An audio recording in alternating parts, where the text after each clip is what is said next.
છે તેમ જેમ જેમ ચૂંટણી નજીક આવી રહી છે તેમ તેમ તમામ રાજકીય પક્ષો એકબીજા પર આકરા પ્રહારો કરી રહ્યા છે। આ દરમિયાન પશ્ચિમ બંગાળના મુખ્યમંત્રીએ વડાપ્રધાન નરેન્દ્ર મોદી પર નિશાન સાધ્યું હતું।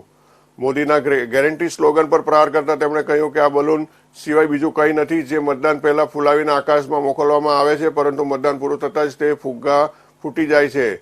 તેમનો દાવો છે કે ટીએમસી સરકારે કરેલા વચનો પણ પૂરા કરવામાં આવ્યા છે, સાથે જ કેન્દ્ર સરકાર પોતાના જ વચનો ભૂલી ગઈ। તેમણે દાવો કર્યો હતો કે ભાજપના વચનો માત્ર ચૂંટણીના યુક્તિઓ છે। સીએમનું કહેવું છે કે તે બુધવારે સવારે 10 વાગે જનતા માટે કેટલીક મહત્વપૂર્ણ જાહેરાત કરશે। તેમણે લોકોને જાહેરાત માટે તેમના ફેસબુક પેજને ફોલો કરવા કહ્યું છે। બંગાળના મુખ્યમંત્રી મમતા બેનર્જી મંગળવારે એક જાહેર કાર્યક્રમમાં સામેલ થયા હતા। આ દરમિયાન તેમણે કહ્યું કે અમે તમામ વચનો પૂરા કર્યા છે। બંગાળમાં તમામ વર્ગના લોકોને રાજ્યની યોજનાઓનો અધિકાર મળ્યો છે। તેમણે ત્યાં હાજર લોકોને પૂછ્યું કે શું કોઈને બેટી પઢાવવાનો લાભ મળ્યો।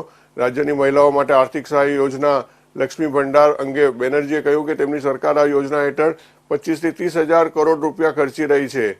એપ્રિલથી જે લાભાર્થીઓ યોજના હેઠળ દર મહિને 500 રૂપિયા મેળવતા હતા તેઓને 1000 રૂપિયા મળશે, જ્યારે 1000 રૂપિયા મેળવનારા લાભાર્થીઓને દર મહિને 1200 રૂપિયા મળશે। તેમણે કહ્યું કે ભાજપ સરકારમાં એલપીજી સિલિન્ડરની કિંમત 1000 રૂપિયાથી વધુ છે, સાથે જ તેમની સરકાર ગરીબોને મફતમાં ચોખા આપી રહી છે। રાજ્યમાં 68 જેટલી કલ્યાણકારી યોજનાઓ છે જેનો લાભ લોકોને જન્મથી મૃત્યુ સુધી મળી રહ્યો છે।